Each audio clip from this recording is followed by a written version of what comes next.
Good evening, everyone, and welcome to Cell Talk presentation. For today's Cell Talk session, Diotima is a presenter, and she is going to present on the title An Epigenetic Biomarker of Aging for Lifespan and Health Span. Before starting the presentation, I would like to introduce Diotima. Diotima Chakraborty is a research assistant in Renix Life Sciences, and currently she is working on binding analysis of HLA protein across KRAS peptides. She holds an MTech in bioinformatics from Maulana Abdul Kalam Azad University of Technology and a BTech in biotechnology from Techno India University. During her coursework, she has gained proficiency in bioinformatic tools like PYRX, Autodoc, Gromax, and Discovery Studio. She has significant experience in structure based drug design and molecular dynamics simulations. Diotima aims to utilize her expertise in bioinformatics to support research in genomics, proteomics, and drug discovery. She wants to expand her work with a focus on tasks such as analyzing high throughput genomic data, developing computational pipelines, and contributing to the development of novel therapeutic strategies. She seeks to drive impactful solutions in healthcare and biotechnology while continuing to advance her technical and scientific acumen. Well, I welcome Riotima to start with her presentation.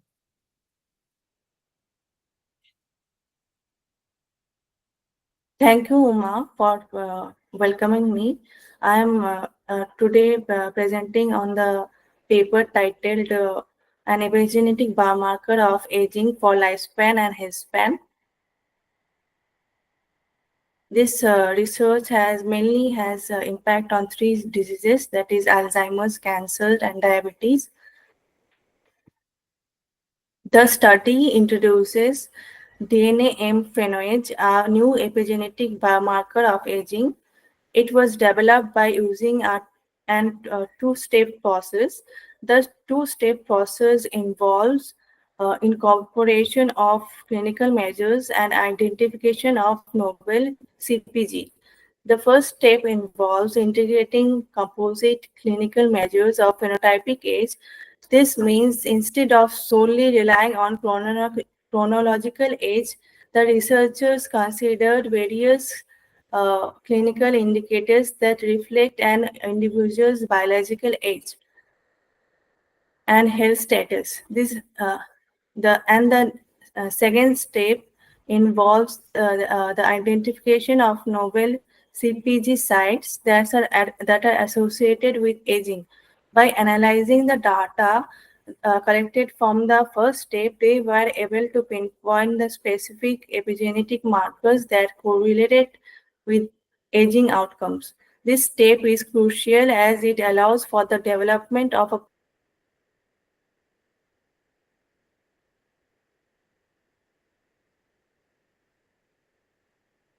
powerful biomarker that can predict aging-related outcomes like Alzheimer's from blood. Uh, and it can be seen from in-depth analysis, and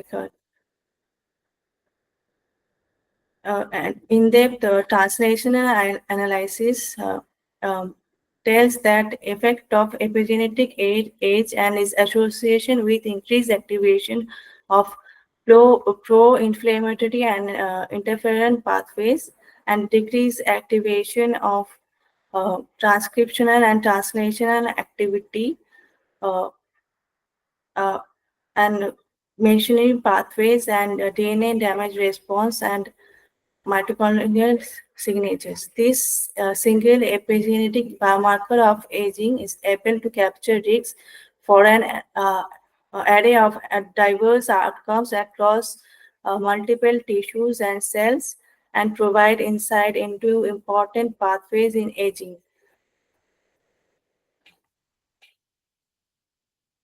This study focuses on the field of geroscience, and this term geroscience means like it is the interdisciplinary field that includes aging research,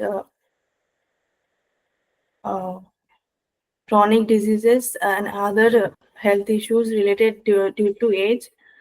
In recent years, the potential biomarker DNA methylation is considered and is shown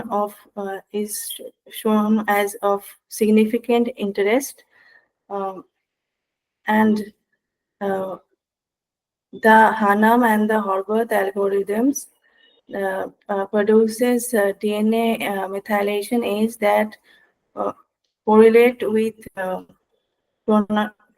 chronological age about 90%.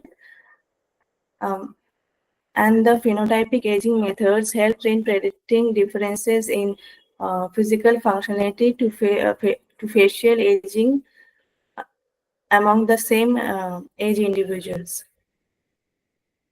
The objective of this research is to develop an epigenetic biomarker for aging to increase accuracy of predictive phenotypic age was of, to increase the accuracy of prediction. The phenotypic age was considered, uh, and DNA methylation patterns were identified. This helped to improve the risk prediction for mortality and age-related diseases. There's a study validates biomarker across various multiple cohorts and further explore application in aging research, geroscience, and personalized medicine. To conduct this study, researchers used NHANES training data to develop a phenotypic age score. A Cox penalized regression model was applied to analyze aging-related mortality risks based on 42 clinical markers and chronological age. Our next step, a tenfold cross-validation was used to select the optimal parameters for the models, and the distribution system uh,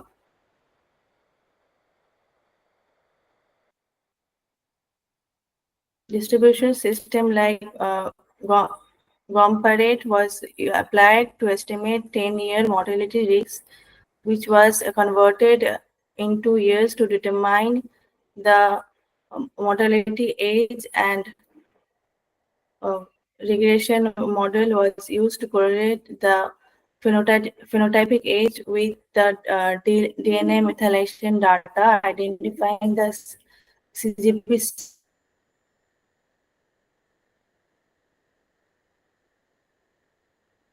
sites relevant to aging. From DNA phenotypes predicts and strongly correlates with phenotypic age, confirming its ability to find out individuals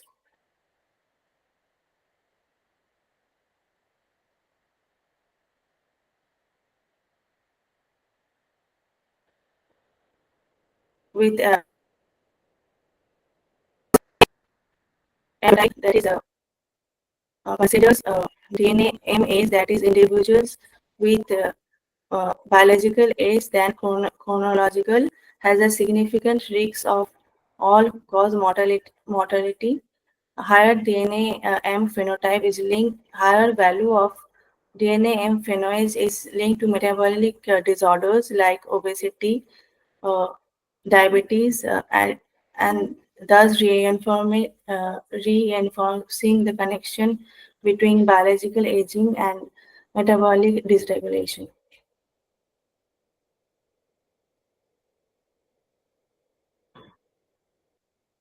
DNA age pheno DNAm phenotype is more predictive of mortality and mortality than previous DNAm clocks. It is highly associated with cardiovascular and coronary heart diseases. It tracks both the chronological age with and the disease rates with minimal CGP clashes with other clocks.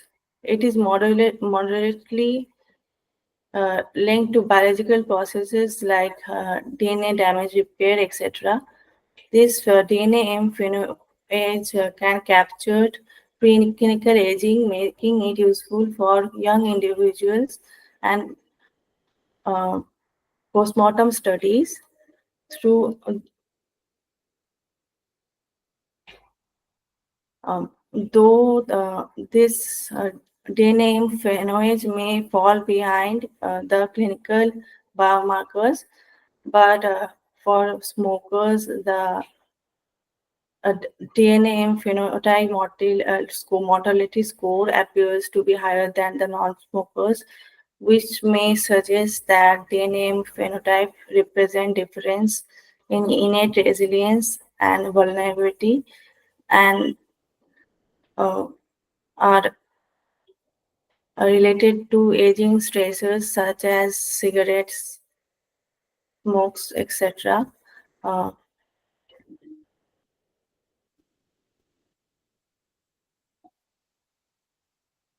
um, so the study concludes that DNAm phenolase is a novel biomarker that is introduced in the study. It accurately predicts the mortality rate and is said to be the best existing clocks. The future studies may be conducted on DNAm phenolase in various fields, and finally, uh, it may help to understand the biological aging and its modulation.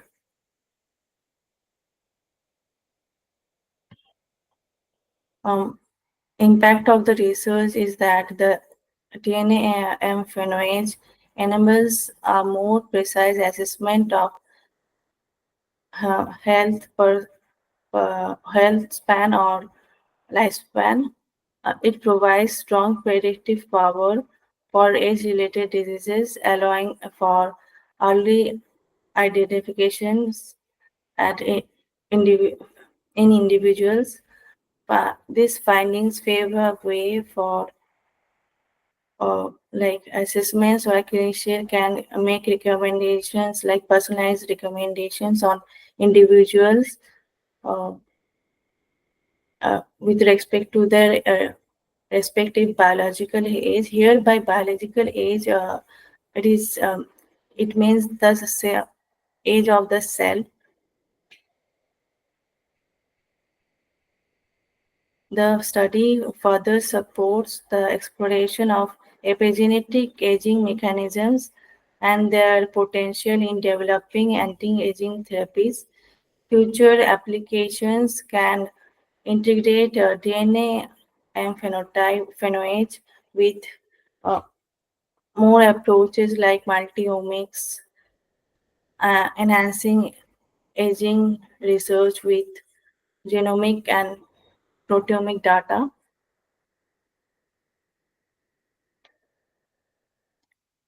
Thank you for uh, attending the presentation. You can find me at dyotimacrenix.org.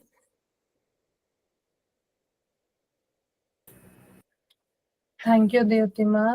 Thank you for the presentation. Audience, the floor is open for Q&A session.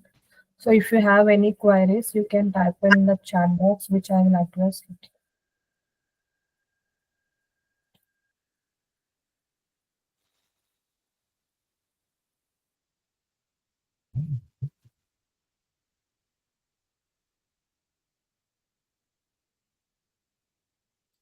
So I don't see any questions. So the next presentation will be by Anshuman, and he is going to present on the topic OME Embed, a unified multitask deep learning framework for multi-omics data. And he will be presenting this presentation on 26th March 2025. Thank you, everyone. Thank you for attending the session.